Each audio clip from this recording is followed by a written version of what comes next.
Projeto Centro de Memória CTBC Telecom, depoimento de Paulo da Cunha Vaz, entrevistado por Luiz Egito de Cerqueira e Norma Lúcia da Silva, em Franca, dia 27 de junho de 2001, entrevista número 065, realização Museu da Pessoa.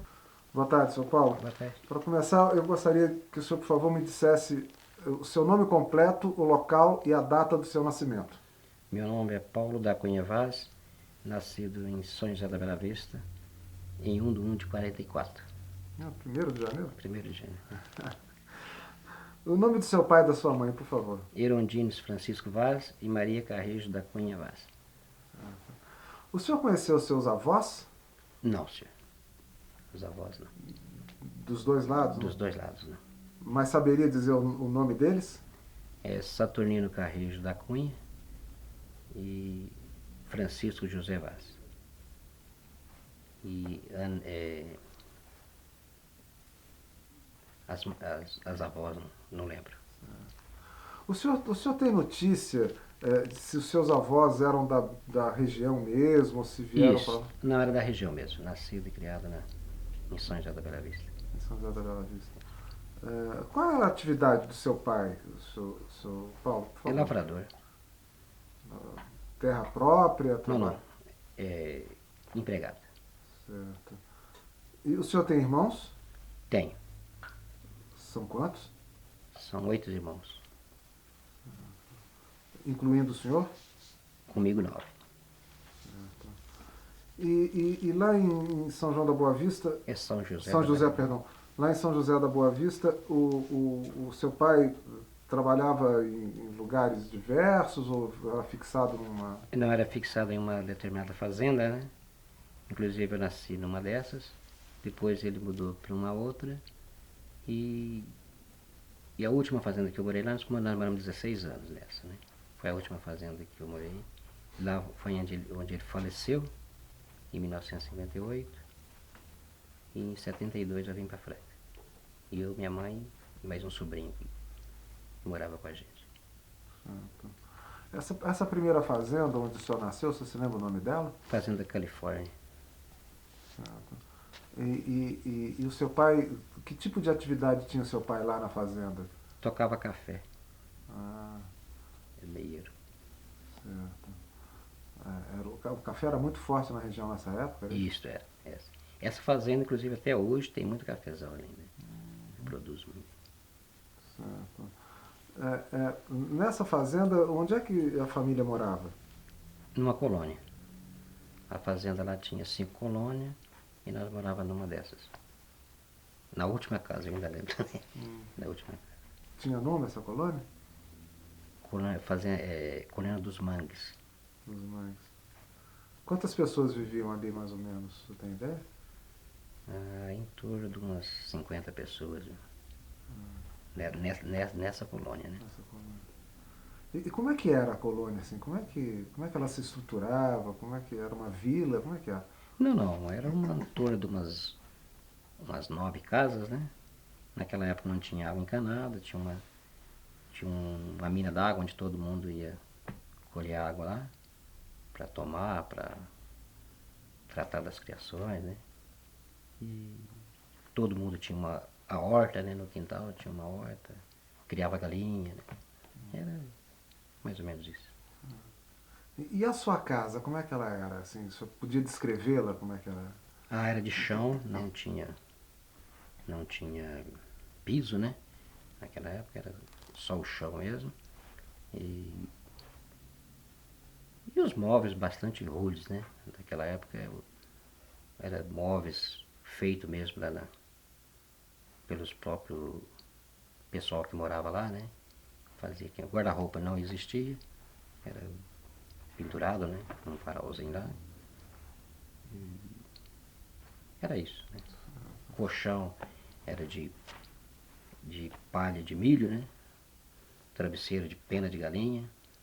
Era assim. Certo. O seu pai trabalhando e a sua mãe, a atividade dela? Era costureira. Ela costurava para a família e mais para fora também, né? Calça, camisa, é o que ela costurava.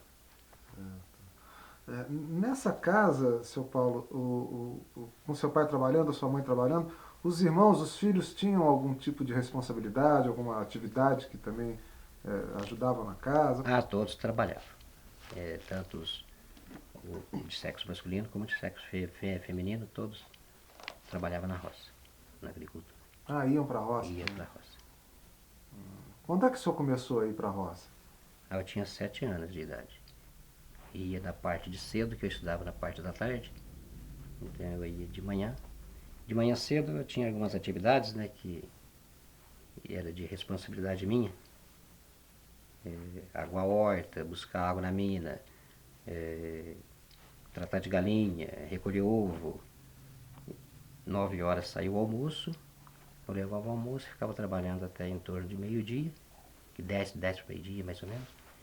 Aí vinha embora, tomava um banho e ia para a escola, estudava a parte da tarde. Isso foi em 1952, 53 e 54. Depois disso eu parei de estudar, voltei a estudar de novo quando eu vim para Franca. E que hora o senhor acordava nesse período? Às 6 horas da manhã, 6h30 já estava de pé. Qual era o segredo do seu trabalho? Como aguava a horta, tinha que pegar água na mina para aguar a horta? Não, a horta não. A horta a gente tinha um rego d'água, né? E tinha bica e a gente pegava água ali mesmo. Agora, na mina pegava só para beber, para o consumo. Para beber, para cozinhar, né? É que buscava na mina. Quer dizer, o senhor tinha essa atividade, digamos, matinal e ia levar o almoço para o pessoal que estava na roça? Isso, isso. E como é que o senhor levava essa comida para lá? A minha mãe colocava em caldeirão e punha numa capanga, né? Que a gente falava. E levava naquela. Levava o almoço para 3, 4 pessoas, né? O almoço era 9 horas. Terminava de almoçar, já começava a trabalhar. E ali pelas 2 horas tinha a merenda, né? E eles trabalhavam até enquanto tinha sol, estava trabalhando. Essa capanga, como é que era mesmo essa capanga? Ela era feita desses sacos que vem com açúcar.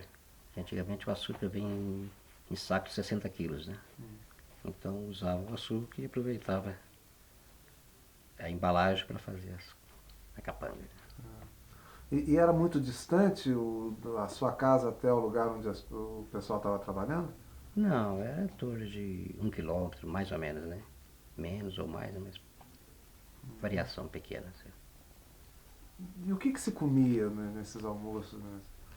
A gente comia verdura que produzia na horta, né? Verdura de folhas, legumes, carne, né? A gente criava porco na época e matava porco. Quando acabava a carne, matava outro e assim por diante. Carne de vaca dificilmente, mas era carne de porco e galinha. Carne de frango tinha direto também, né? Tinha luz elétrica? Não? Não.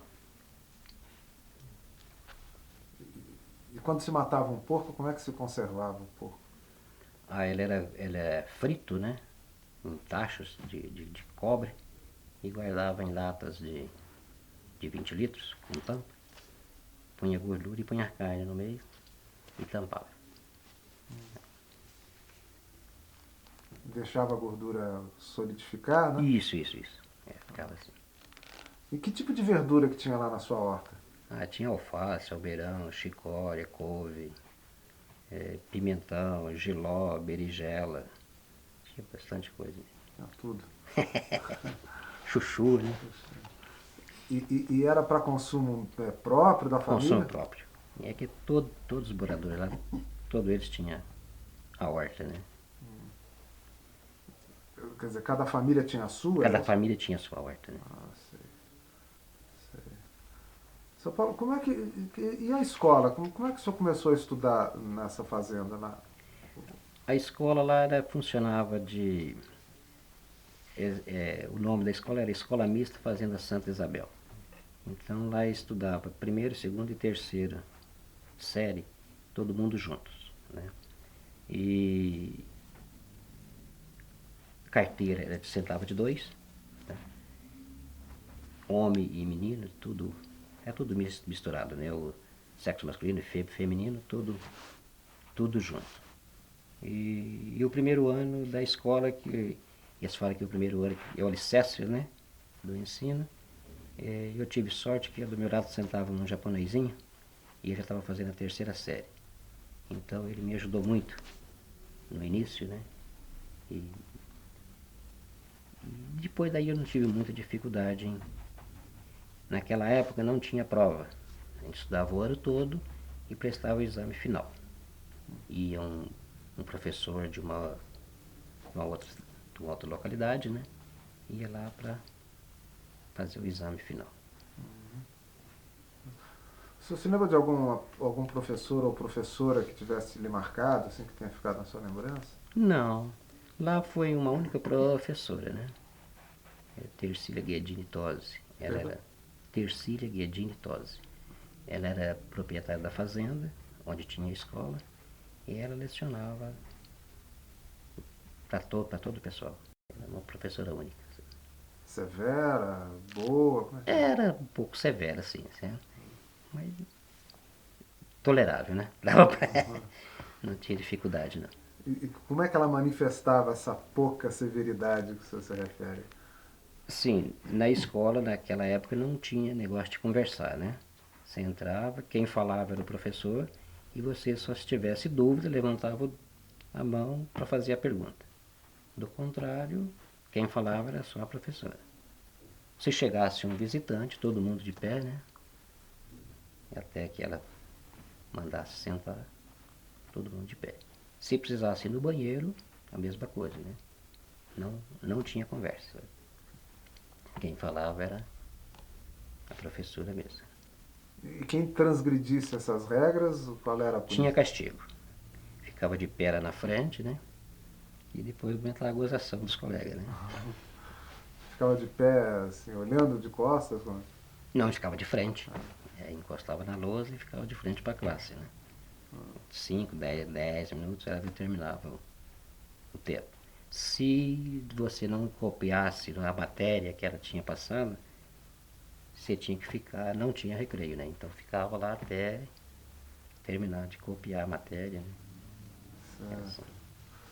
Certo. E depois da escola, a escola você estudava até que horas? Até 4 horas da tarde. Sim. Aí depois das 4 horas eu ia embora para casa e era diversão, né? Brincar, correr, soltar pipa. Pois é, eu queria que o senhor falasse um pouco mais detidamente sobre esse aspecto. Quer dizer, uma criança que está trabalhando pela manhã, acordou cedo, foi para a escola, cheia de obrigações e responsabilidades, brincava como, divertia-se como? Na colônia tinha várias crianças, né? Então a gente. Naquela época os brinquedos era a gente que fazia mesmo, não tinha nada comprado, né? Então a gente fazia estilingue, fazia carrinho, né? Mandava fazer as rodinhas de madeira, fazia os carrinhos, né? Pipa era a gente que fazia, né? Soltar pipa, brincar de esconde-esconde. Tinha vários tipos de brinquedo, né? Pular corda, né? Essas coisas assim. Tem muito espaço, né? Pra... Tinha bastante. Isso aí até a noite adentro, né? Enquanto os pais não chamavam, estava lá na brincadeira. E uma coisa que a gente divertia bastante, quer dizer, para mim foi bom, não era bem assim, que as minhas irmãs elas não estudaram. Então elas não sabiam nem ler nem escrever. E como eu era o caçula da família, e eu sabia ler e escrever, eles compravam livros de história, essas coisas, para mim ler para elas ouvir. Enquanto elas estavam bordando, né? Elas ficavam ouvindo as histórias, os romances, as coisas que eu lia para elas, né? Isso também me ajudou bastante. O senhor se lembra de algum livro assim especial que o senhor tenha gostado de ler, que tenha lhe marcado a lembrança? Não lembro.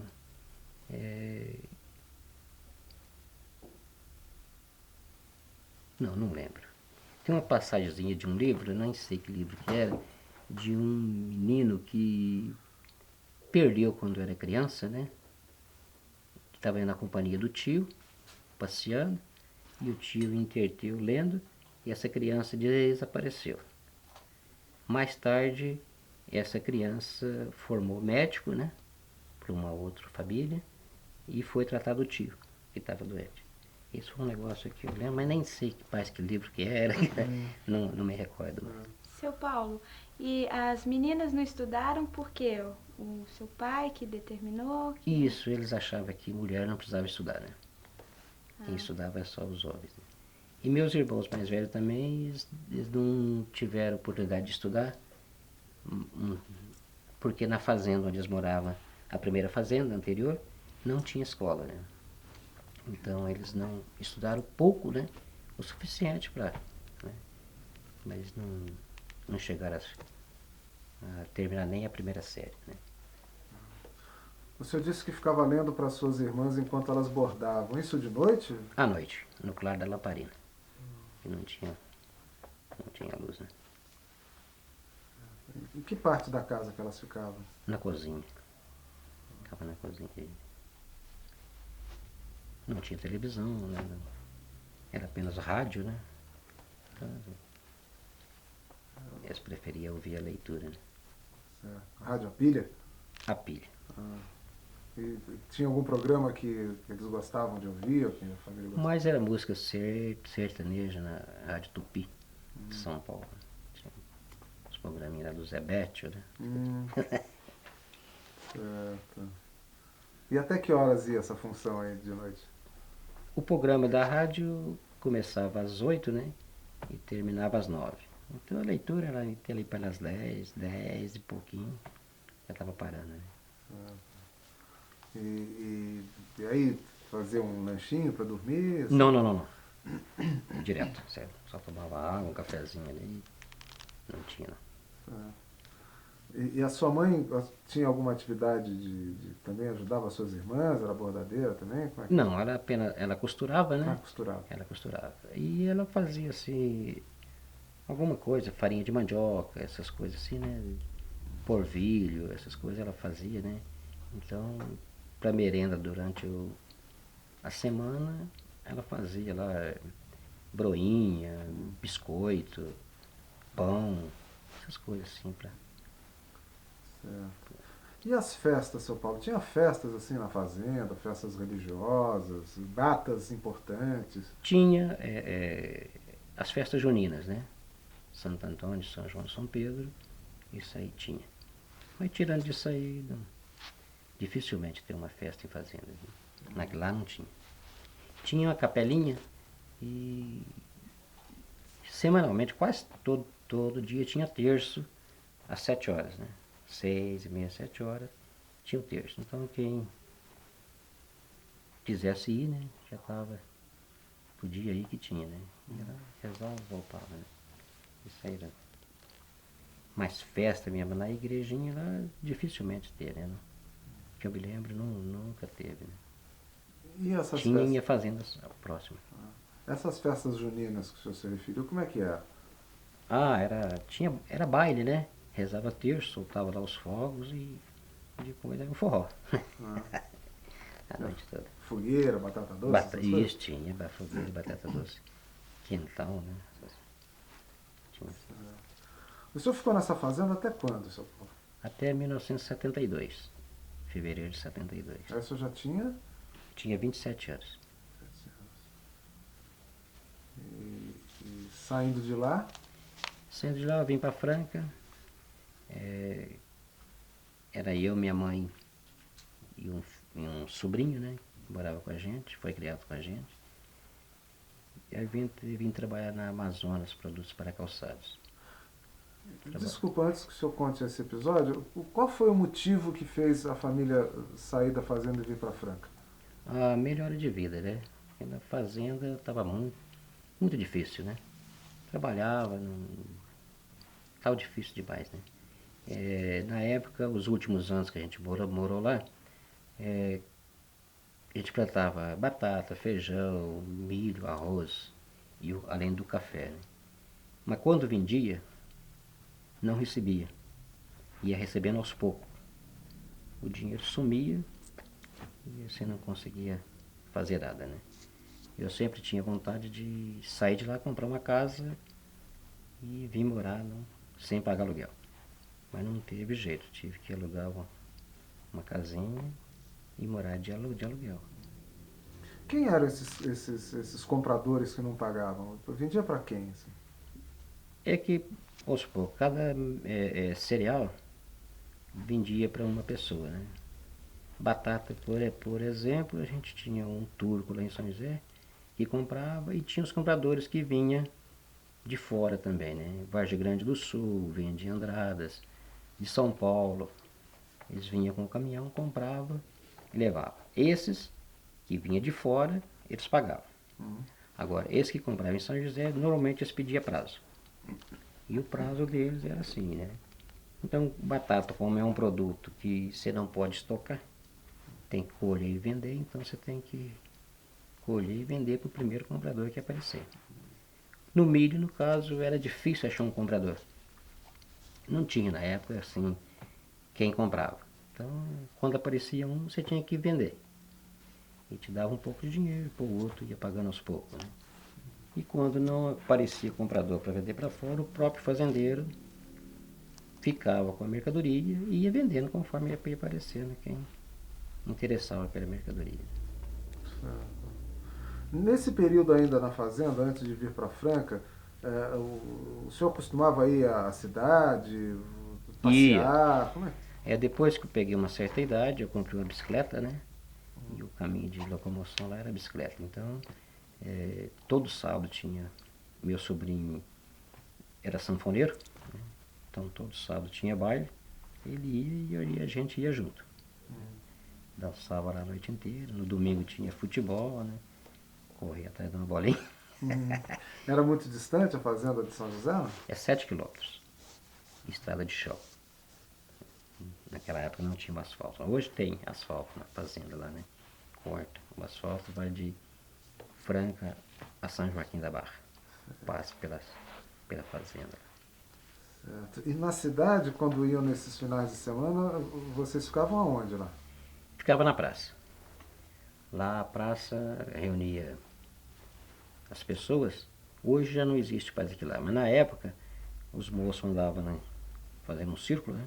Os moços para um lado e as mulheres no sentido contrário. Né? Então ficavam andando, né? Até a chama lá e descansar um pouquinho, né? Sentar. E como é que era São José da Bela Vista nessa época? Como é que era a cidade?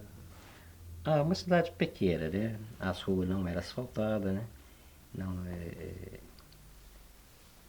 rede de esgoto não tinha, rede de esgoto na época, né?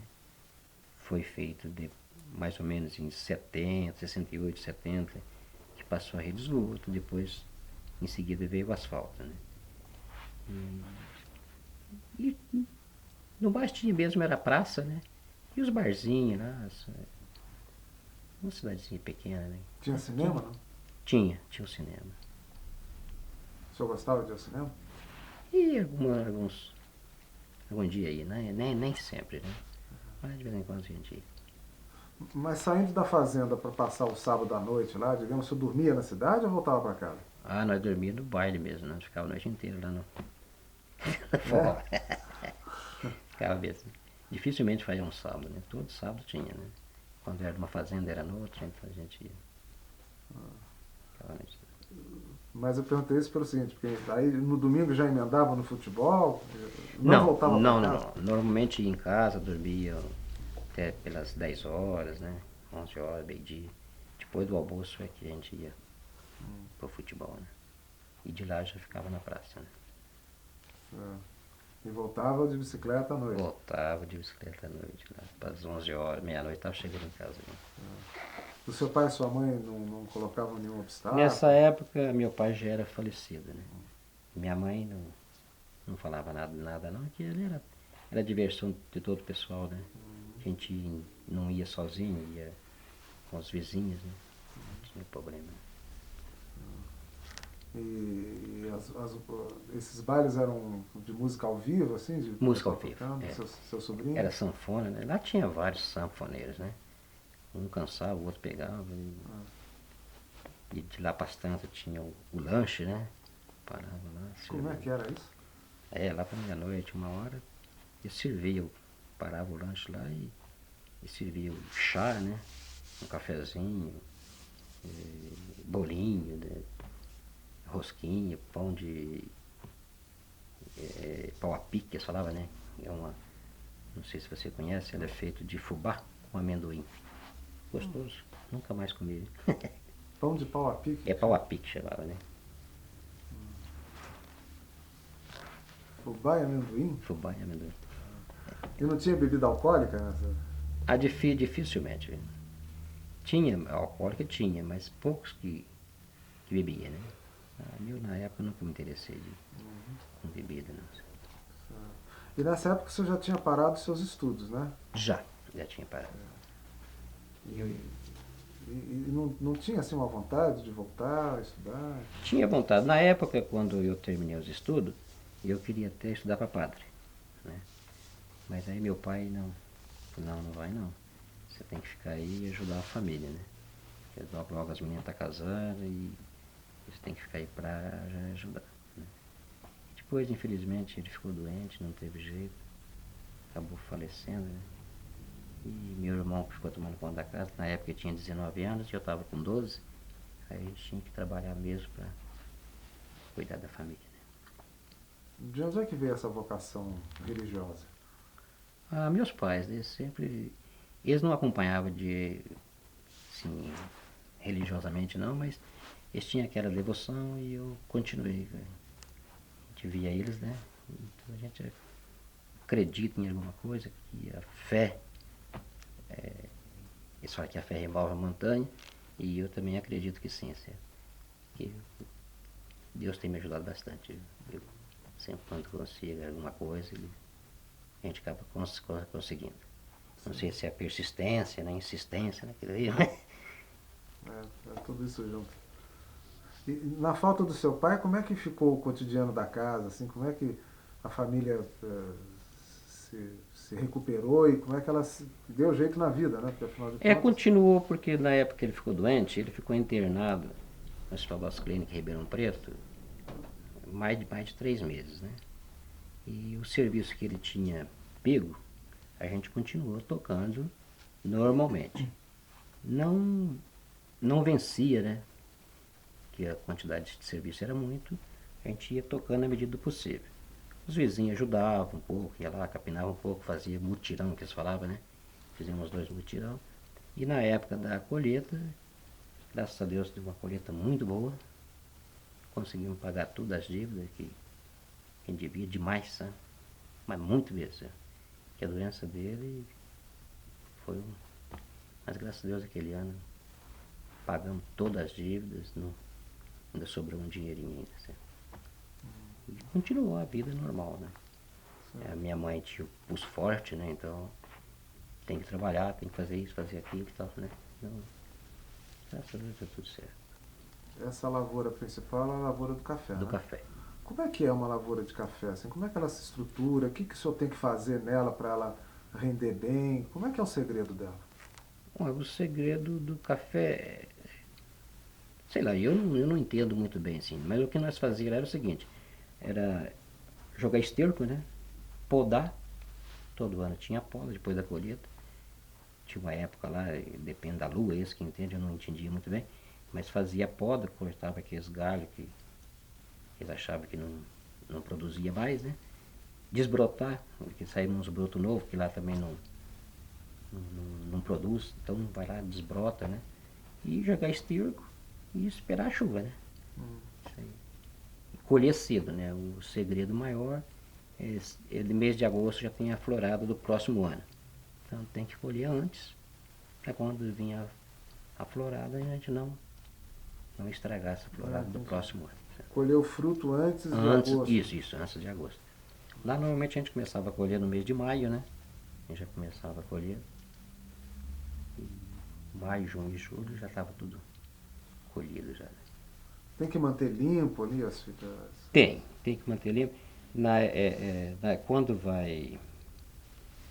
Lá no cafezal a gente plantava milho no meio, né? Milho, arroz, feijão, que a gente plantava também. Plantava feijão da seca, né, que a gente fala. Meio de fevereiro, no início de fevereiro, plantava feijão. Quando era daí 60 dias, 70 dias, estava colhendo. E depois a gente falava ruar café. Certo? E a gente ia lá, juntava o cisco tudo numa leirinha, né? E ficava tudo limpo debaixo dos pés de café, para poder fazer a colheita. Certo. E essa plantação outra, tipo feijão, ele era no meio das valas do café? Isso, é entre as ruas, né? Ah, Então a gente plantava isso. certo. Seu Paulo, como é que o senhor falou que plantava arroz também? Era arroz no seco, arroz no sequeiro? E a gente fazia as covas para ir para a semente, né? E com a chuva ele. Ah, sim. Com a chuva, né? A gente plantava normalmente no mês de fim de outubro, estava tudo plantado. Então novembro, dezembro e janeiro, fevereiro estava colhendo. Aí entrava o feijão? Aí plantava o feijão, colhia o feijão, já depois já vinha a colheita do café. Pois é, aí que era o grande trabalho do ano, né? Quer dizer, a colheita Isso. do café. Não, mas o trabalho era o ano todo, né? Porque tem as capinas, né? Constantemente está tendo serviço, né? Nunca falta serviço, não. Não, mas eu quero dizer que quando, em maio, nas vésperas da colheita do café, mobilizava mais as pessoas. Eram... Na época, mobilizava mais na época da colheita do arroz, né? Porque o arroz, ele não pode ficar muito tempo, tem que uma época certa, você tem que colher, senão ele passa de maduro e na hora que vai limpar ele quebra tudo, né? Então você tem que colher ele na época certa. Então, né, quando vai colher o arroz, juntava todo o pessoal da colônia, e um dia colhia para um, no outro dia colhia para o outro. Era assim feito. Eram os mutirões. Os mutirões, né? Para colher. Isso era feito também na colheita de batata, né? Batata também a gente fazia isso, né? Reunia tudo para colher de uma pessoa, depois colhia do outro e assim, sucessivamente. Isso era dividido com o proprietário da fazenda? Como é que era? Metade, metade, né? Metade fazendeiro, metade para produtor. E como é que se davam esses mutirões? Quem que organizava? Como é que eles ocorriam? As próprias famílias mesmo, né? Combinava, falava, o meu lá já está maduro, eu preciso colher, o senhor vai esperar uns dias, né? Então, entre lá determinava de qual ia colher primeiro. Então havia, digamos, uma boa harmonia ali entre os colonos? Existia sim. Era praticamente uma família, né? E esses mutirões, o que eles tinham de especial? As pessoas cantavam? Não. Não tinha nada de especial, né? Mas, por exemplo, quando o senhor ia fazer mutirão para o seu Antônio servia comida? Servia. A comida era por conta dele. Então, talvez uma carninha diferente, né? Um arroz doce, né? Que era o tradicional, né?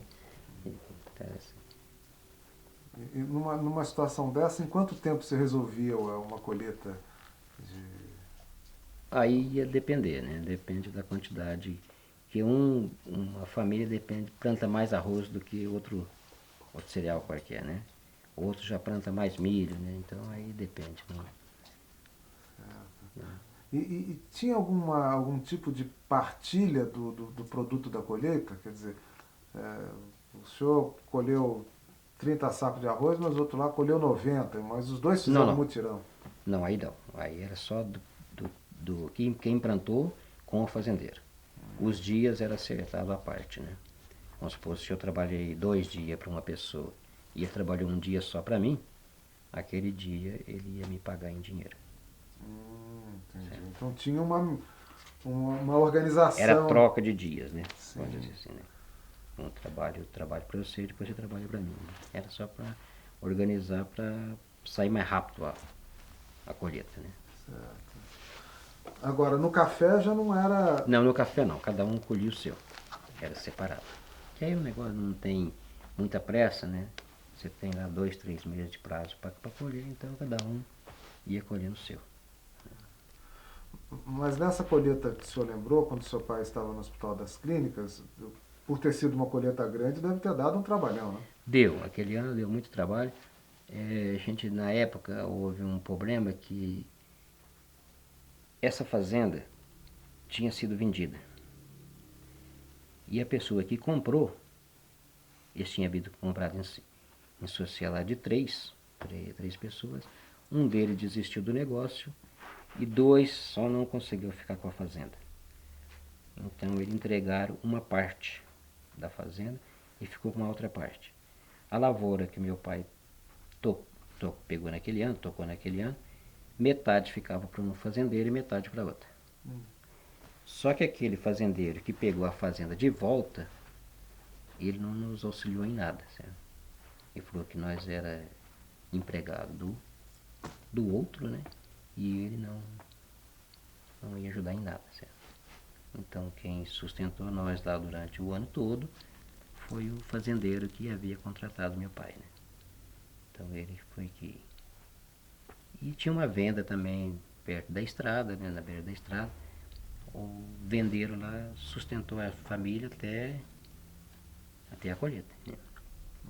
Lá a gente comprava açúcar, querosene, sabão, tudo que precisava para uma casa, a gente ia lá e pegava para acertar quando fizesse a colheita. Daí que eram essas dívidas que o senhor disse. Isso. Além das dívidas do meu pai com a doença dele, que a gente tinha que comprar medicamentos, essas coisas assim. Então a gente andou pegando dinheiro com um com o outro, né? Para poder. Depois ele acabou falecendo, né? No falecimento dele a gente teve despesa também, né? Mas graças a Deus deu. Pagou todos. A colheita é que segurou essa... Foi sim. A colheita do café aquele ano foi suficiente para pagar todas as dívidas. E foi depois desse momento que a família resolveu sair da fazenda? Não, isso aí foi em 58. E a gente continuou lá até... Meu irmão casou, depois continuou morando na fazenda também, né? E eu diminuí a lavoura que a gente tocava, eu dividi entre eu e ele ficou com uma parte, eu fiquei com uma outra, né? Então, as minhas irmãs também casaram, né? Então ficou eu, a minha mãe e um sobrinho que morava com a gente.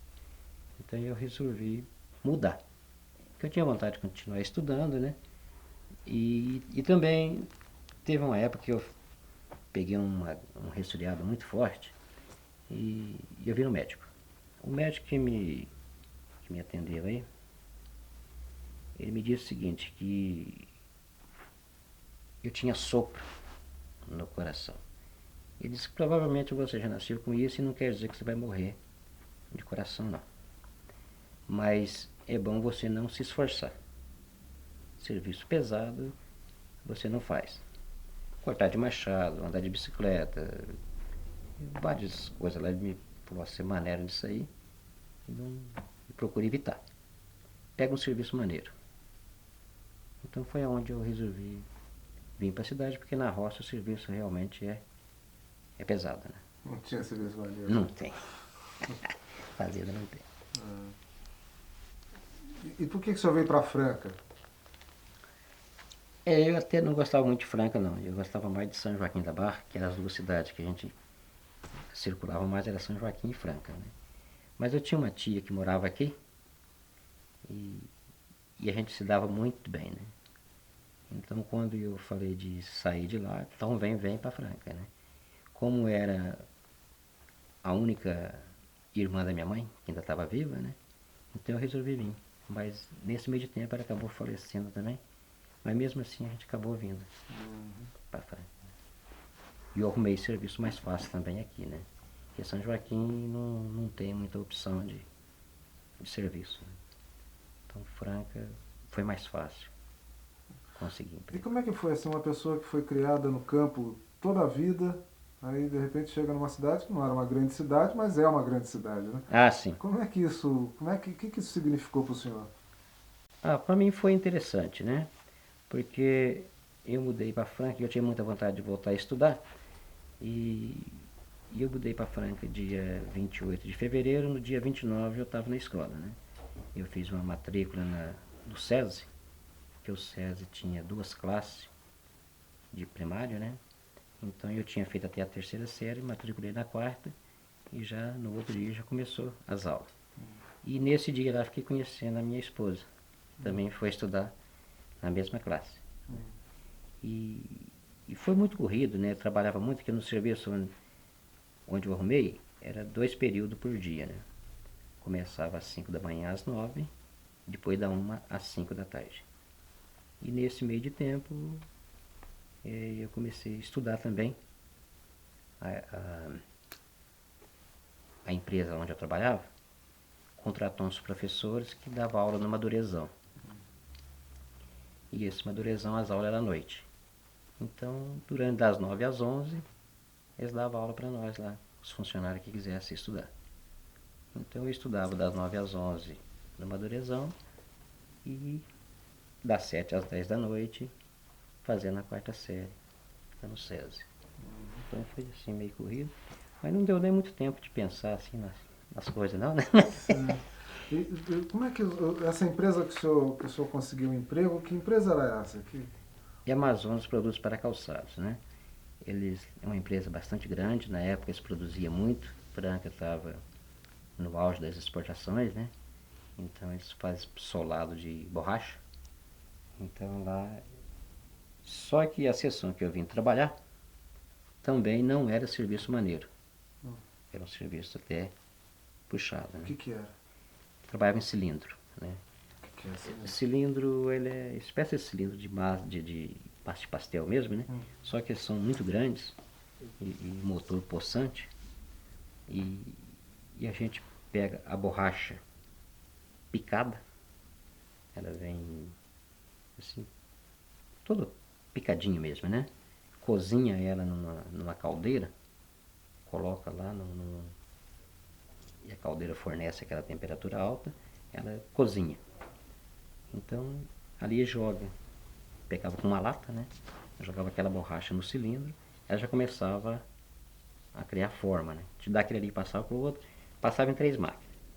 Quando saía na última máquina já saía a borracha em tablete já.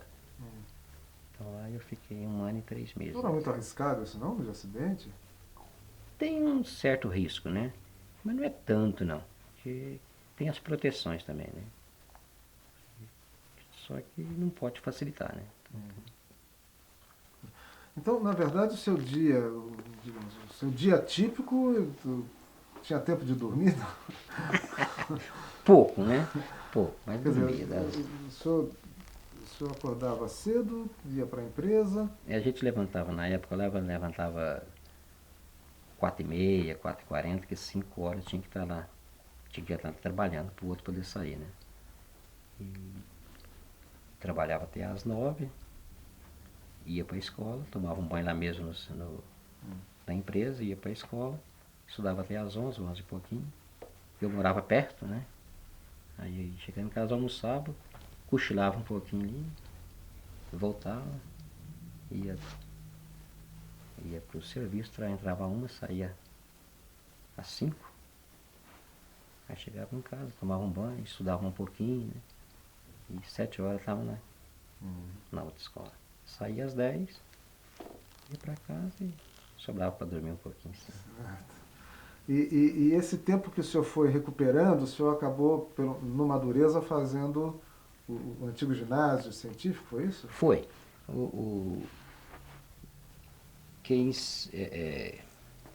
Em 72, quando eu vim para Franca, eu comecei a estudar na quarta série, e mês de maio que eu comecei a fazer o Madurezão, né?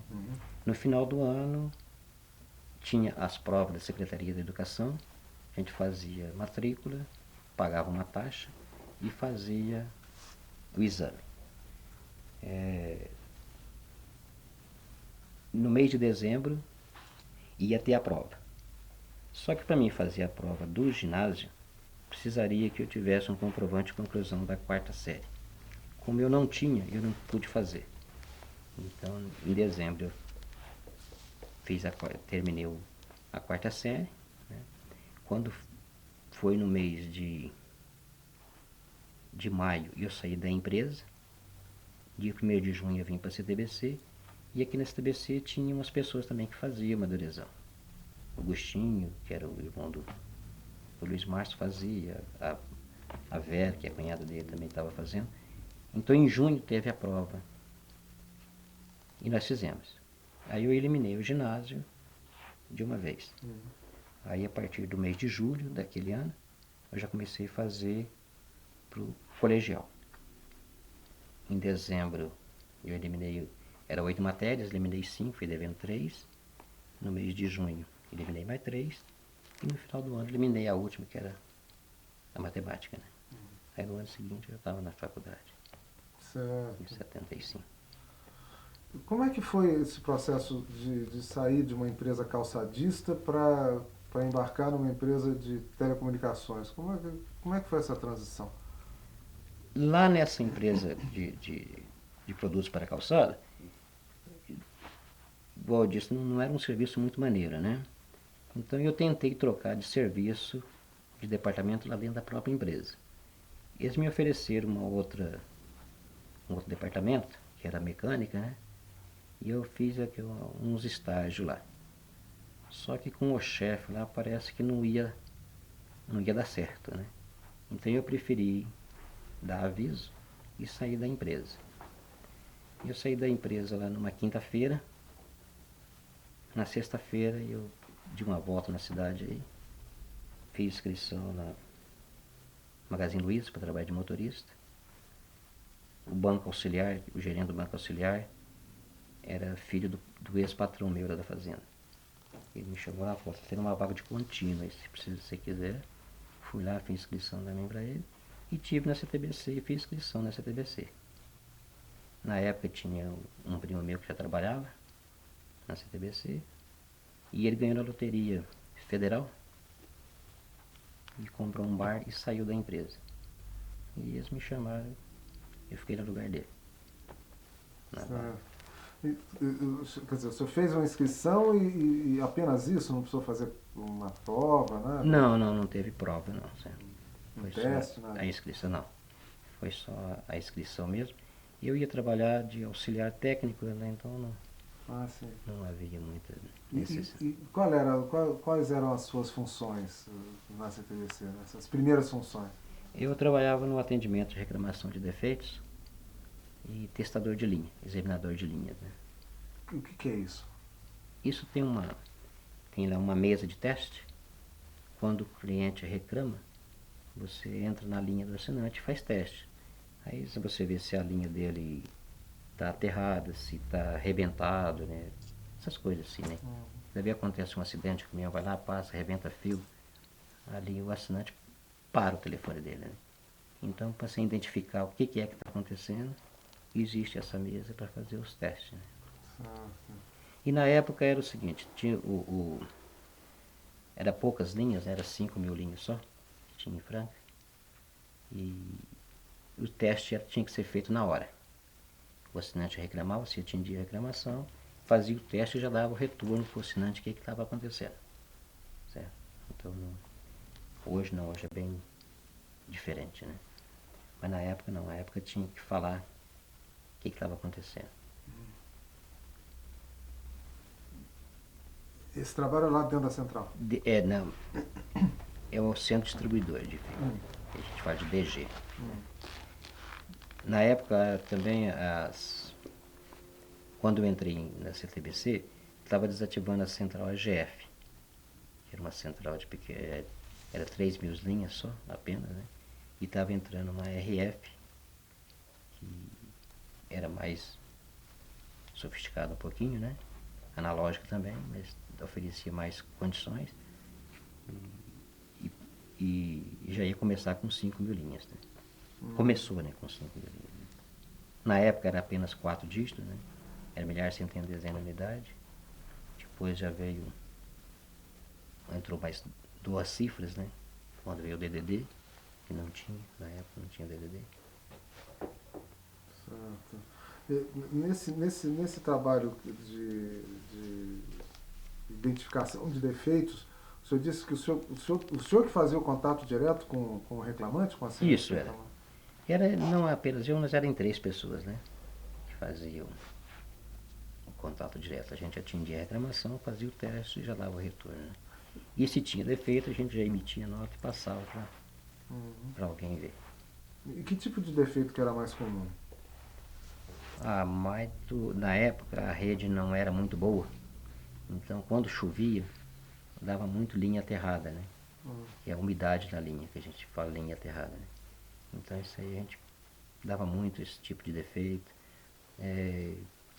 Fio baixo, às vezes passava, arrebentava, né? Linha de fazenda, que na época tinha muitas linhas. As fazendas aqui por perto ainda era linha também, né? Linha física. O fio bridão que eles falavam, né? Fio? Fio bridão. O que é isso? Não conheço, não. É um fio diferente, né? Um fio mais resistente às intempéries, né? Fio bridão. Bridão. Até as coisas que eu conheço eu gosto que o senhor conte também, porque às vezes você sabe mais do que nós. Às vezes não, o senhor sempre sabe Não mais. sabe, né? Mas, quer dizer, o senhor, na verdade, não ia para a rede ver o defeito, Não. não. O senhor mandava a ordem de serviço. Fazia ordem de serviço, emitia ordem de serviço. Tinha uma equipe que ficava direto vendo esses defeitos, né? Era apenas duas pessoas. Na época só tinha 2 pessoas. E dava conta? Tinha que ficar o tempo até depois do horário, né? Mas tinha que ver o defeito. Dificilmente ficava um defeito de um dia para o outro, né? Os defeitos eram sanados no mesmo dia, na medida do possível. Né? O senhor teve uma pessoa assim que o tivesse ajudado a entender o trabalho, a ver como é que funcionava aquilo? Alguém que tivesse ensinado o senhor? Tem. Aqui as pessoas, geralmente, todo pessoal um ensina o outro, né? Tem uma dificuldade, você fala, a outra pessoa que está ali está pronto para te dar uma atenção, explicar, né? Discutir, ver, se não entende, faz umas tentativas, né, para ver se descobre, né? O senhor teve alguém assim que fosse especial para o senhor, o seu mestre, uma coisa assim que tivesse... Não, assim, uma pessoa determinada não, mas são vários, né? Todo eles, posso dizer que todos eles foram o meu mestre, né? Certo. O Agostinho, o Rubens Agostinho Guizardi, né? Ele me ensinou muito. Uma das coisas que ele me falou um dia, e eu guardei comigo e eu acho que é uma verdade, que ele disse que não tem ninguém burro. Tem as pessoas que têm mais facilidade de aprender e outros que têm mais dificuldade. E eu acho que isso aí é uma realidade, né? Que tem pessoas que aprendem mais fácil porque têm mais facilidade, né? De entender. E tem outros que demoram um pouco mais, mas acaba aprendendo, né? Você vai vendo aquilo todo dia, acaba aprendendo, né? E o Orlando, né? Nós trabalhamos muito junto, Orlando Natal, está aposentado hoje, mora em Rio Faina, ele também me ajudou muito. José Luiz Randi, né? Que começamos aqui na mesma época, ele também me ajudou bastante, né? Quando tinha dificuldade, o Hérbolo, o Técio Lupe, ele vai vir amanhã falar aí. Ele também me ajudou bastante, né? Ele tinha mais conhecimentos. E nessa época o senhor morava onde aqui em Franca, senhor Paulo? Eu morava na rua Francisco Marques. Numa casa alugada sua? Casa alugada, 503. Francisco Marques, 503. Era alugada, era 3 cômodos. O senhor já tinha casado com a sua senhora? Não, ainda era solteiro. Eu casei em 75. Foi no ano que eu comecei na faculdade, né? Até foi uma época muito difícil, porque quando eu saí da antiga empresa e vim para cá, eu vim ganhando metade do que eu ganhava lá. Certo? Porque eu vim para ganhar aqui o salário mínimo na empresa, né? Então, depois de uns 3 meses a 4 meses, eu tive um reajuste, mas não foi assim tão significativo, né? Mas depois a gente foi encaixando as coisas, foi ajeitando, né? Mas vamos supor assim, o que eu ganhava aqui na empresa era para pagar escola, pagar aluguel, né? Então não sobrava assim para mim. Apesar de eu querer ter um terreno, uma casa, né? Mas não conseguia, né? Mas depois, graças a Deus, a gente acabou. O senhor morava sozinho? Não, eu morava com a minha mãe e meu sobrinho. Ele também trabalhava fora, né? Ele tinha um emprego dele. Trabalhava fora, assim, trabalhava aqui em Franca mesmo, né? Então o salário meu e dele dava. Depois, quando eu casei, eu fui morar numa outra casa. Passei a morar na Rua General Teles. E ficou ele e minha mãe. Meu sobrinho e minha mãe na outra casa, né? Da Francisco Marques. Como é que era a cidade de Franca nessa época? Assim, era muito diferente de hoje? É quase igual, mas era bem menorzinha, né? Menor, né? Ixi, bem menor. Cresceu muitos bairros, vixe, de 20 anos aí, cresceu bastante. O bairro onde eu moro mesmo, na época, estava iniciando, né? Pouquinhas casas, né? Mesmo quando eu fui para lá, tinha poucas casas, né? Hoje já está um bairro formado e para frente da minha casa cresceu vários bairros, né? Então, e na época o fornecimento de água aqui em Franca era da prefeitura, certo? Então foi na gestão do Hélio Palermo que passou para a Sabesp. Então foi onde a cidade desenvolveu bastante, porque faltando água não tem jeito, né? Então a Sabesp deu mais condições de a cidade crescer, né? E a própria CPFL também cresceu muito, né? Fizeram várias subestações. Depois veio um outro prefeito, criou o distrito industrial. E a cidade foi evoluindo mais. Nesses seus primeiros tempos da CTBC, a cidade, o seu local de trabalho recebiam tinha muita gente que vinha da sede da CTBC aqui? Não, Contato. não tinha muito não, sabe? Tinha as visitas que eles vinham fazer, mas era esporádico, né? Não era assim frequente não, certo? A gente conversava mais por telefone, né? E recebia orientação mesmo do pessoal daqui mesmo, da chefia daqui mesmo. O senhor conheceu o seu Alexandrino? Conheci, conversei com ele algumas vezes.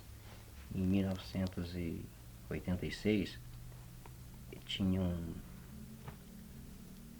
a CTBC criou aí um projeto, pode dizer, não sei como que era o nome correto, de quem tivesse mais de 10 anos de casa passar uma semana na pousada do Rio Quente.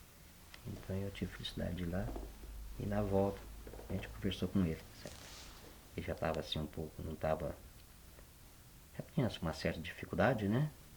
De estar comunicando com a gente, mas ele esperou lá, recepcionou o pessoal que chegou e o João Batista Coura foi o que conversou em nome da equipe, né? Depois, muito bom, gostaram do passeio? Ele gostou, então eu vou embora e vai trabalhar, né? Como é que o senhor, da lembrança que o senhor tem dele além dessa, quer dizer, como é que o senhor definiria o seu Alexandrino? O que ficou dele para o senhor? Eu acho o seguinte, como ele mesmo disse, né? O trabalho é que enobrece a pessoa, né? E eu acredito que sim. Que eu sempre gostei de trabalhar e ter uma pessoa assim que está te falando aquilo que você está sentindo, pra gente enriquece muito, né? Então, eu sempre tive esse pensamento como o dele, né? O meu também é assim, né? A gente tem que trabalhar mesmo, né? Como é que foi essa semana na pousada aí? Foi bastante divertido, né? A gente tinha lá de manhã tinha as reuniões, né? E era feito lá com o pessoal e à tarde era livre, né? Então a gente ia passear, jogar, brincar, fazer passeio, né? Tinha jogo de bingo, era bem divertido, passou uma semana muito bem lá. Ô, São Paulo, e o senhor ainda com aquela ideia fixa de estudar, quer dizer, depois de tanto tempo parado, de ter recuperado tanto tempo, o que levou o senhor a fazer a universidade e por que o senhor escolheu o curso que escolheu? Na realidade eu não tinha escolhido esse curso não. O que era, aliás? Máquinas elétricas e distribuição de energia. Que quando eu prestei vestibular, eu prestei para matemática. Né? E eu gosto de matemática. Né? E não tenho muita dificuldade nesse negócio, a gente vai mais ou menos, né? Razoável. Mas e era um curso mais barato. Como eu estava com uma dificuldade danada na época para pagar a escola, foi no ano que eu casei também, então juntou as duas coisas, né? Tinha que pagar a escola, tinha que pagar aluguel, né? E mais outras coisas, né? Eu fiz a matrícula para matemática. Mas os meus colegas da CTBC, nós éramos mais 4, José Reinaldo Borges, José Luiz Randi, o Roberto Almeida Fernandes e José Roberto Mioto, inclusive esse já faleceu, ia fazer máquinas elétricas. E só eu ia fazer matemática, né? Aí começou, faz elétrica, né? E eu tenho um senhor aí, já faleceu também, ele tinha uma indústria aqui em Franca, e ele era uma pessoa bem né? E a esposa dele era tia da mulher onde a minha esposa trabalhava de doméstica. Então um dia ela me ligou e falou: Paulo, conversa com o Antônio, ver se ele te ajuda na faculdade, né? Aí eu fui lá, conversei com ele, e ele falou: olha, esse ano eu não posso porque tem uma escola aí que vai correr por minha conta esse ano. Então a fundação, a escola, ele me falou o nome lá, eu esqueci. Ele falou: essa escola, esse ano, toda a despesa que tiver lá, eu que vou pagar. Ele falou: mas não te paga. Para mim não falar para você que eu não te ajudei em nada, eu vou te pagar a matrícula. Tá bom? Eu falei: tá bom. Quanto que é a matrícula? Aí eu falei para ele o preço da matrícula da máquinas elétricas, que era mais caro. Aí ele fez um cheque, me deu. Aí eu fui na faculdade, já mudei a matrícula e fiz máquinas elétricas. Que faculdade que era? Unifran. Agora é a Universidade de Franca, né? Na época estava começando, uniu as faculdades, né? Então ficou a União das Faculdades Francanas. Né? Aí a sua rotina, como é que ela ficou estabelecida? Trabalhava, casado, recém-casado, trabalhando com estudo, como é que ficou a sua rotina? Ah, ficou assim, qual eu disse para você, é sempre trabalho, né? O que eu ganhava na empresa era a conta de pagar as prestações, né? Aluguel, a bolsa de estudo, o Luiz Márcio conseguiu para mim 50% da bolsa de estudo, lá na LASEP, ele pagou para mim 50%. Mas mesmo assim, para mim pagar 50% da faculdade, mais aluguel, mais as prestações que eu tinha, estava puxado. Era a conta mesmo. Então o que a gente gastava para tocar a casa, né? Para alimentar, açougue, criança pequena gasta muito em farmácia, né? Açougue, farmácia, supermercado. A minha mulher deixou o emprego onde ela estava, com criança pequena, né? Ficava em casa e costurava sapato. Então eu ajudava ela também, né? Costurar sapato também.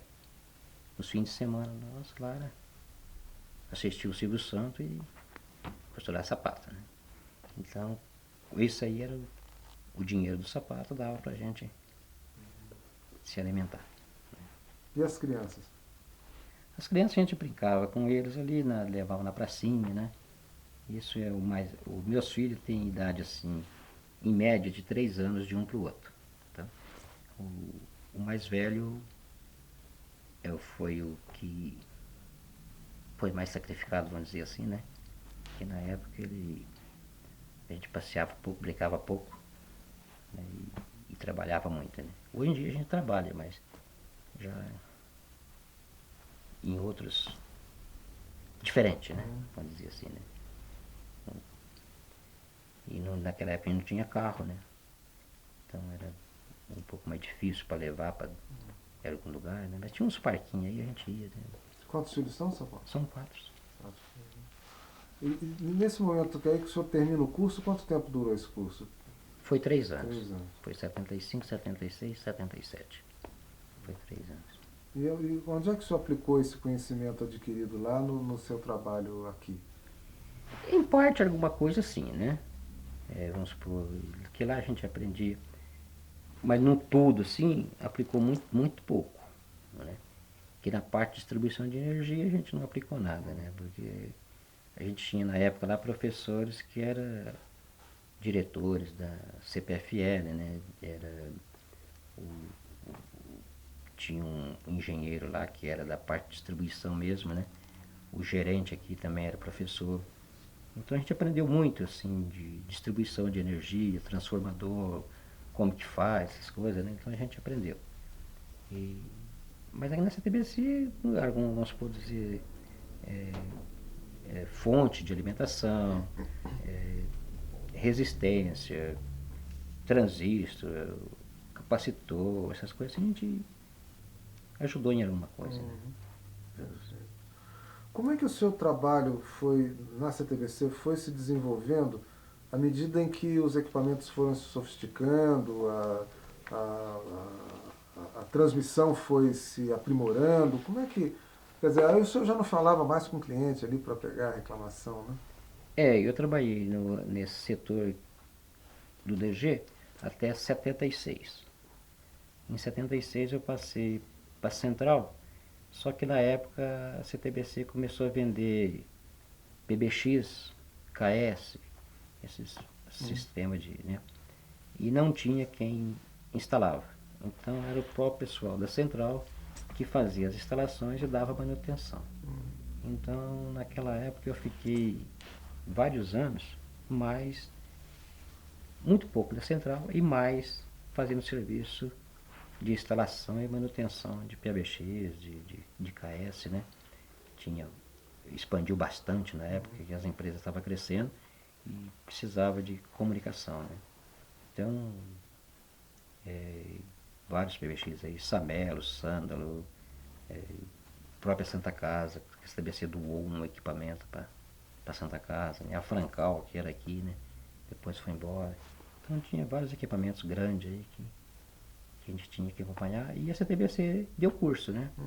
Sempre quando surgia assim, um equipamento diferente, tinha o curso, né? Então alguém ia e fazia o curso.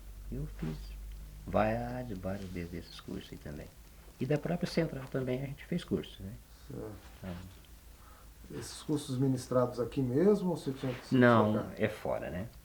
Eu fiz curso em São Paulo, né?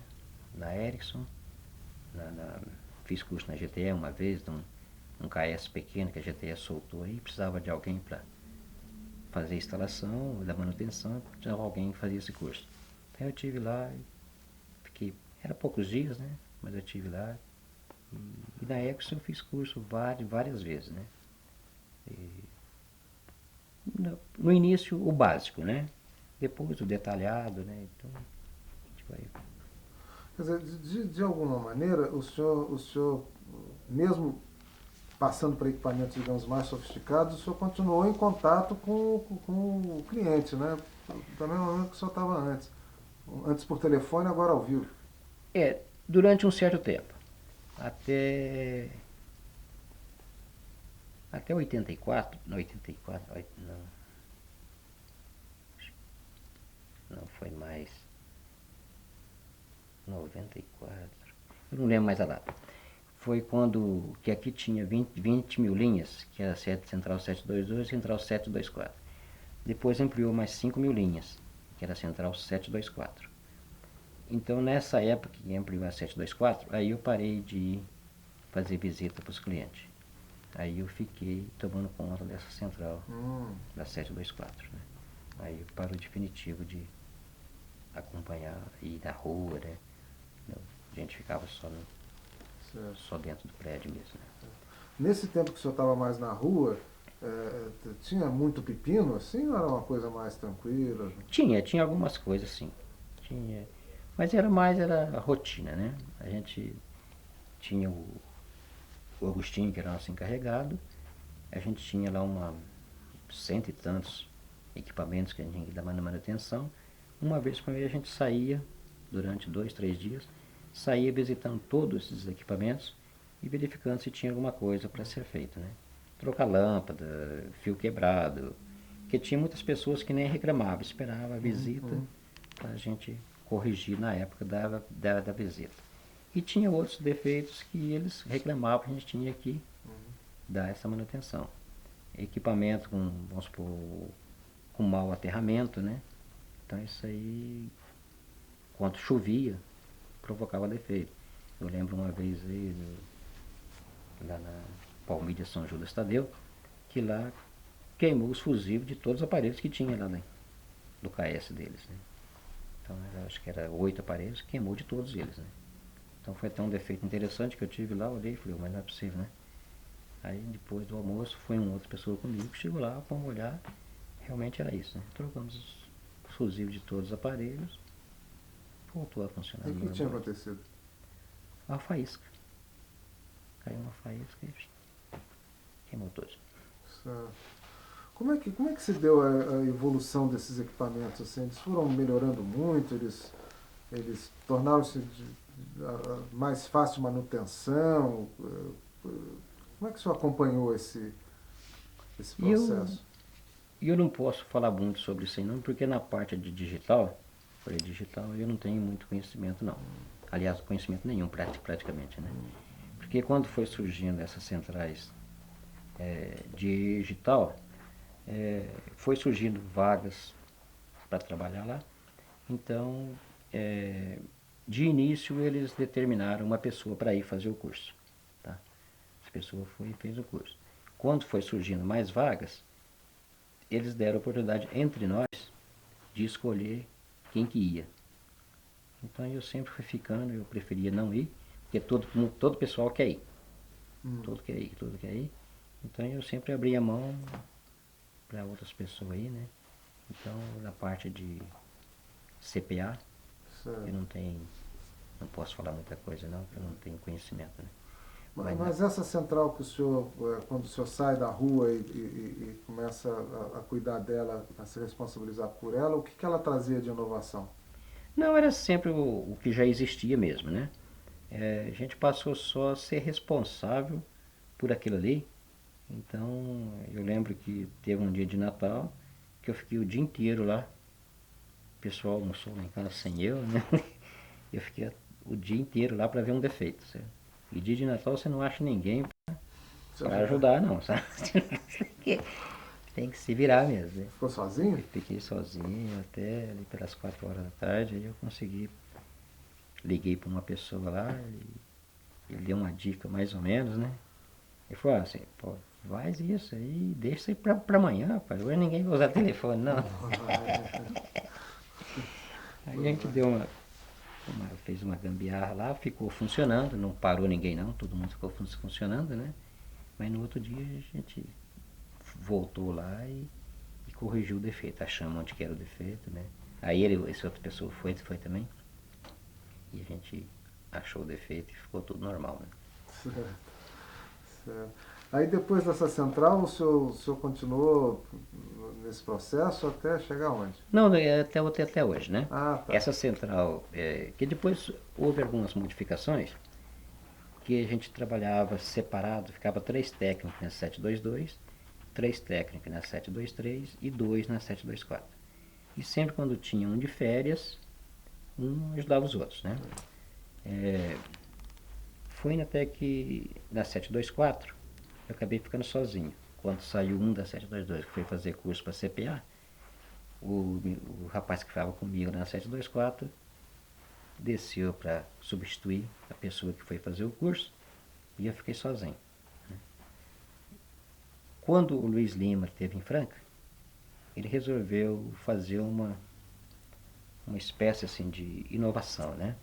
Fazer um centralizado e aí todo mundo olhava todo, né? Então passou a ser assim. A gente fez um cronograma, um roteiro de trabalho, de manutenção preventiva para o mês todo. Então, cada mês a pessoa faz uma atividade. Então, essa pessoa rodava fazendo o serviço das 3 centrais. Quando a 724 foi digitalizada, ficou a 72223, é que está funcionando até hoje, assim. Certo. Eu acho que breve elas param de funcionar, né? Certo. Vai ser digitalizada também. O senhor se referiu ao seu Alexandrino embora Franca esteja próxima de Uberlândia, vinha muita gente da sede aqui. O Dr. Luiz, por exemplo, é uma pessoa que o senhor conhece, que o senhor conviveu. Vinha, mas não era muito, não. De vez em quando eles vinham, mas assim, na parte técnica só passava de passagem, a gente não tinha muito.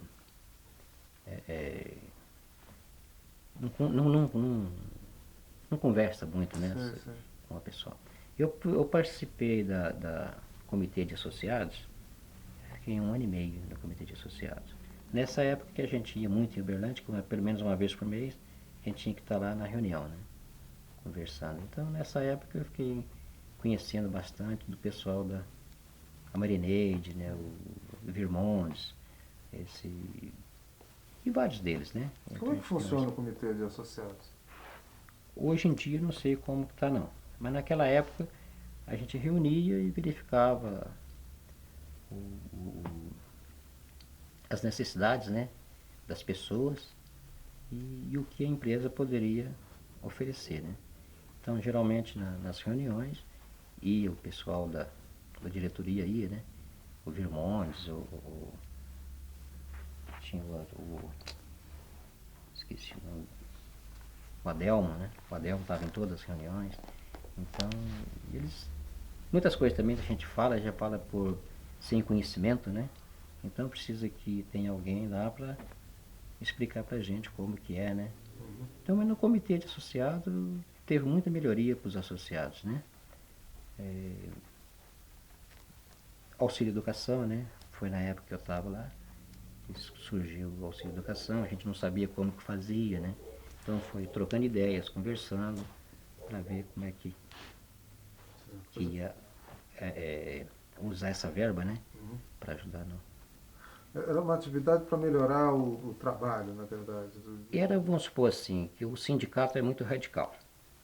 Então a empresa adotou esse comitê de associado como assim, um meio de ligação entre o empregado e a empresa, né? A diretoria. E ver o que é a necessidade dos empregados e o que eles podem oferecer. Em vez de ter uma briga no final do acordo coletivo lá, vamos dizer assim, né? Então isso aí era feito durante o ano. Tudo que poderia ser feito já ia fazendo, antecipando, né? Uma certa coisa que poderia ficar para uma época do acordo, né? Então isso aí ia... Então teve muitas coisas benéficas, né, nisso aí, né? Ticket restaurante, né, e ticket alimentação não existia, surgiu na época do comitê, né? Foi abolido o cartão de ponto, né? Hoje em dia a gente não tem mais cartão de ponto, isso aí pra gente é uma coisa boa, né? Então teve várias coisas que foi benéfico, né? Esse foi uma estrutura implantada pelo seu Mário Grossi, não foi isso? Foi. Era empresa rede, né? Certo. E o que significou para o senhor aquele momento em que a gestão da companhia estava sob a responsabilidade do seu Mário Grossi? Foi uma reestruturação forte que o grupo passou, né? Foi sim. Na época eu estava em Uberlândia fazendo um curso, né? Quer dizer, no início, né? A gente ficou em Uberlândia durante 3 meses. Então a gente não a gente ouvia falar que ia acontecer, mas a gente não sabia mesmo o que estava acontecendo. A gente não tinha muito conhecimento, né? Sei que houve no meu modo de ver, foi para melhor, né? Que o que ficou, tinha muitas empresas, a gente nem não pode falar, não sabe, né? E acho que nem tinha razão de estar mexendo com aquilo, né? Então, eu não posso falar muito sobre isso aí não, porque eu não tenho conhecimento, né? Mas na parte para nós foi benéfico, né? Porque ficou um negócio mais... Porque quando você tem um chefe e os subordinados, tem muitas coisas que falam, eu não vou fazer não, que isso é de fulano, né? E depois que passou, não tem mais chefe, então a equipe tem que resolver aquilo ali. Então, muda, a situação muda, né? O senhor chegou a conhecer o seu Mário Grossi? Só de vista, não cheguei a conversar com ele, não. Na época que nós estávamos fazendo o curso, a gente tomava refeição lá num restaurante que ele também costumava, frequentemente ele estava lá, né? Mas a gente não teve oportunidade de conversar, não. Mas pessoalmente a gente via ele frequentemente lá. E o seu trabalho hoje, seu Paulo, o seu trabalho hoje nessa central que deve passar por transformações, o senhor disse? Ela vai deixar de existir essa tecnologia que a gente trabalha, né? Que tecnologia que é essa? É analógica, né? Sim, tem algum... Central Aérea é ARF. ARF. É analógica. Então vai entrar outra central CPA, e ela deixa de funcionar. Essa mesma central houve modificações, né? Que antigamente tudo que tinha que fazer, a central até que foi bem versátil, né? Que da época dela até hoje, ela sofreu uma série de modificações e ela está funcionando, beleza. Não está dando problema não. A única coisa que o pessoal reclama é que talvez o ruído demore um pouquinho, né? O ruído contido do gancho demora um pouquinho, mas a gente faz teste aí, não demora mais que 3 segundos. Não demora mais que 3 segundos não. É sempre menos que isso, né? E quando disca, demora um pouco para completar. Que a troca de informação dela é diferente de uma digital. A digital usa um outro protocolo de frequência, né? Então completa mais rápido, né? E tem muitas facilidades na CPA que essa não tem. Mas mesmo assim ela andou acompanhando bem. Quando foi para ter a 8ª cifra, ela não teve que fazer uma modificação porque ela não tinha condições de colocar num DDD, por exemplo, até 12 cifras, 13 cifras, né? Então ela não oferecia essa condição. E aí? Aí foi feito um serviço aí, uma empresa de Belo Horizonte veio, colocou umas placas. Essas placas, ela é digital, né? Então funciona aparelho digital e analógico, qualquer um que pular vai funcionar. E deu a condições de fazer a 8ª cifra. Ela bloqueia vários tipos de serviço que você quiser, ela bloqueia.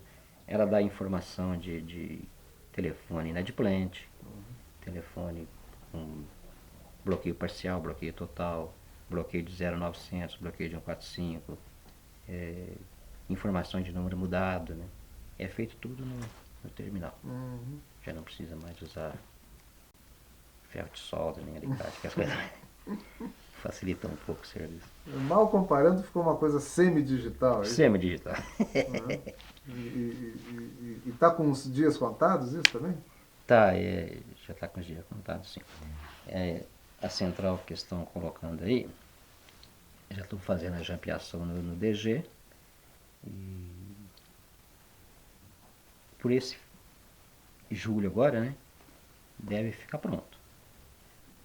O probleminha que está surgindo aí é que parece que a quantidade que foi adquirida não vai ser suficiente para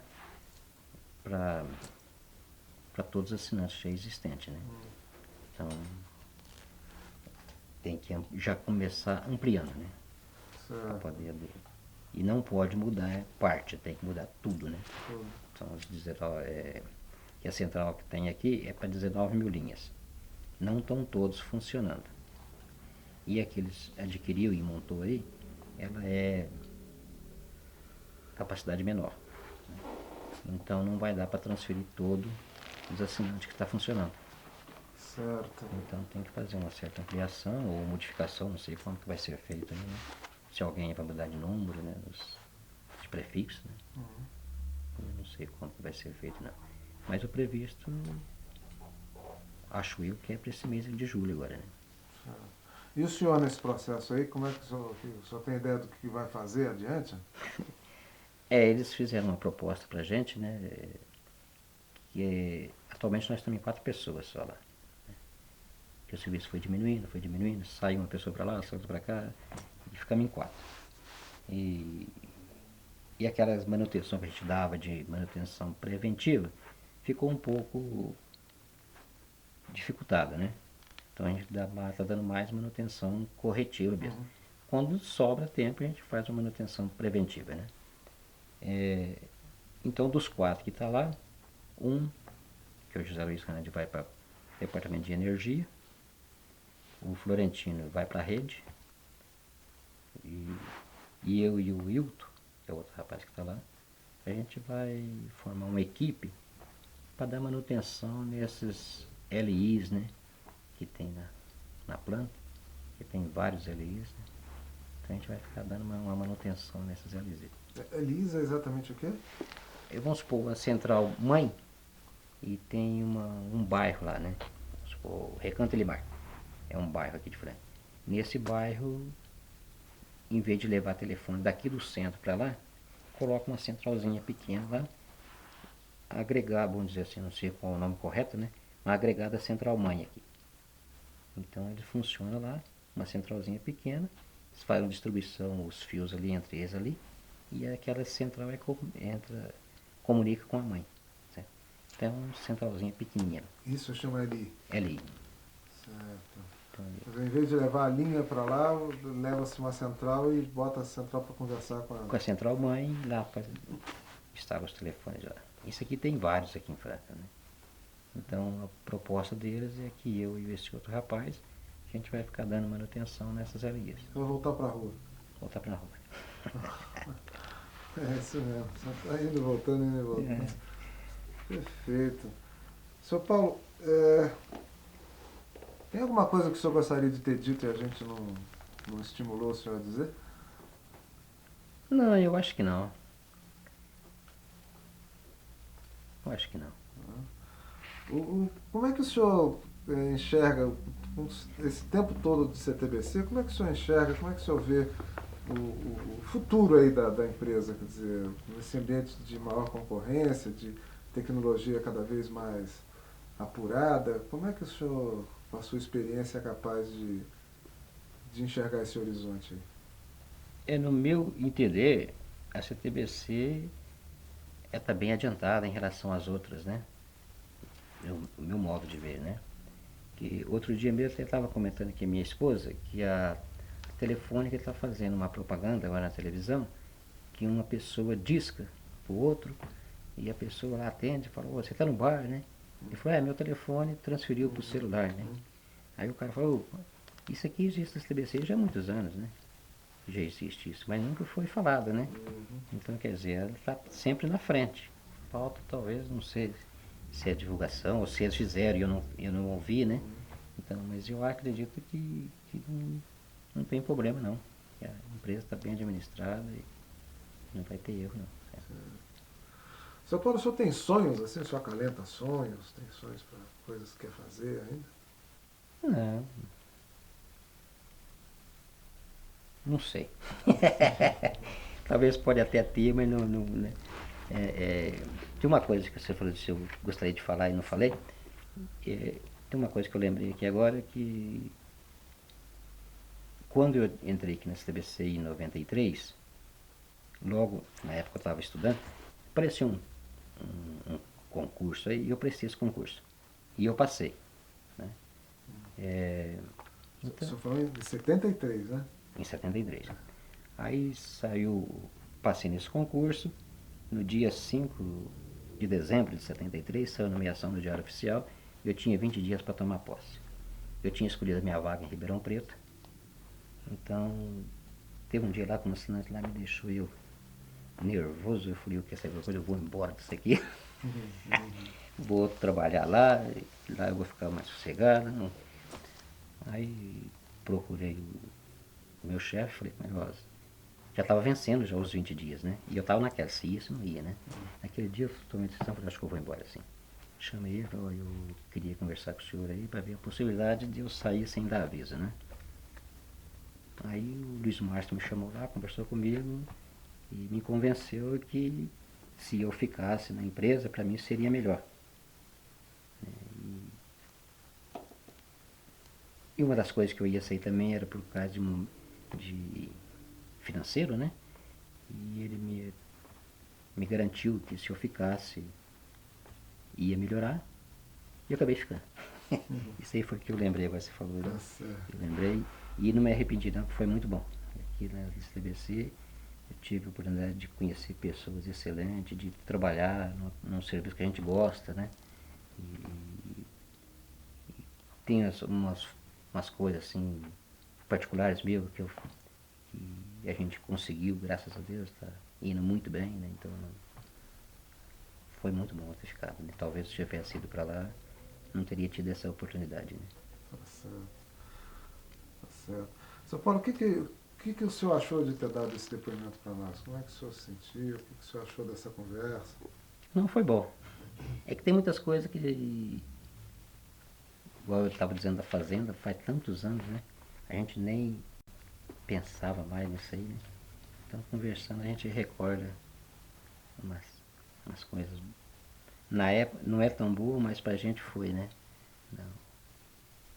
minha mãe ao lado ali, né? Foi bom. Aquele bordadinho ali na cozinha, Pois é. aquela luz de lamparina bem mortiça. Tá vendo? Muito obrigado pela sua conversa, que foi muito bom para nós ter ouvido o senhor. Eu que agradeço. É.